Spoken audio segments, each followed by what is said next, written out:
लोकांच्या प्रश्नाला जर इथे न्याय मिळणार नाही तर हे सकारात्मकता काही व्यक्त होणार. वसई विरार शहरात वाढत्या लोकसंख्येच्या तुलनेत आरोग्य सुविधा अपुऱ्या असल्याचा मुद्दा आमदार स्नेहा दुबे पंडित यांनी विधानसभेत उपस्थित केला. 24 लाख लोकसंख्येसाठी किमान 48 प्राथमिक आरोग्य केंद्रांची आवश्यकता असताना सध्या केवळ 21 केंद्रेच कार्यरत आहेत. त्यामुळे 27 केंद्रांची कमतरता स्पष्ट झाली आहे. शहरात सुसज्ज महानगरपालिका रुग्णालय नसल्याने नागरिकांना अडचणींचा सामना करावा लागत असून आरोग्य सुविधा वाढविण्यासाठी शासनाने तातडीने पावले उचलावीत अशी मागणी करण्यात आली.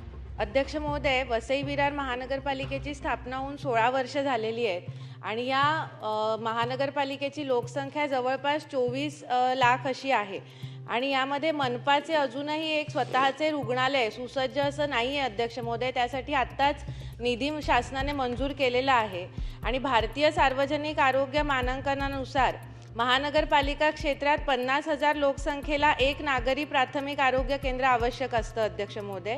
पण ह्या 24 लाख लोकसंख्येला 48 आरोग्य केंद्राची आवश्यकता असताना आता केवळ 21 प्राथमिक आरोग्य केंद्रच अस्तित्वामध्ये आहेत. अध्यक्ष महोदय, माझा या अनुषंगाने 2 स्पेसिफिक प्रश्न आहेत. 3 आरोग्य केंद्र, 12 उपकेंद्र आणि 116 जिल्हा परिषदेच्या शाळा यांचं विनामूल्य हस्तांतरण शासन कधीपर्यंत करणार आणि हा GR आता आरोग्य विभाग काढणार का ग्रामविकास विभाग काढणार, कोणत्याही विभागाने काढावा, पण तो कधीपर्यंत काढणार आणि लवकरात लवकर ह्या शाळा आणि आरोग्य केंद्र महानगरपालिकेकडे कधीपर्यंत हस्तांतरित करणार अध्यक्ष महोदय? धन्यवाद. सन्माननीय सदस्य स्नेहाताई दुबे यांनी वसई विरार शहर महानगरपालिकेच्या कार्यक्षेत्रातल्या प्राथमिक आरोग्य केंद्र उपकेंद्र महानगरपालिकेकडे हस्तांतरित करण्याबद्दलचा प्रश्न उपस्थित केला आणि त्या आरोग्याच्याच नाही तर प्राथमिक शिक्षणाचे आणि प्राथमिक आरोग्य केंद्र म्हणजे आरोग्य आणि शिक्षण या दोन्ही विषयांचा जो काय हस्तांतरित करण्याबद्दलची एक बैठक राज्याच्या मुख्यमंत्र्यांच्याकडे 16/7/2025ला झालेली आहे. या बैठकीमधल्या निर्देशाप्रमाणे जे काही ग्रामविकास आणि आरोग्याचे संबंधित विषय असतील तर ते महानगरपालिकेकडे वर्ग करावेत आणि वर्ग केल्यानंतर त्याचा संपूर्ण खर्च तिथली जबाबदारीसुद्धा त्यांनी पेलावी अशा पद्धतीच्या सूचना सन्माननीय मुख्यमंत्री महोदयांनी दिलेत.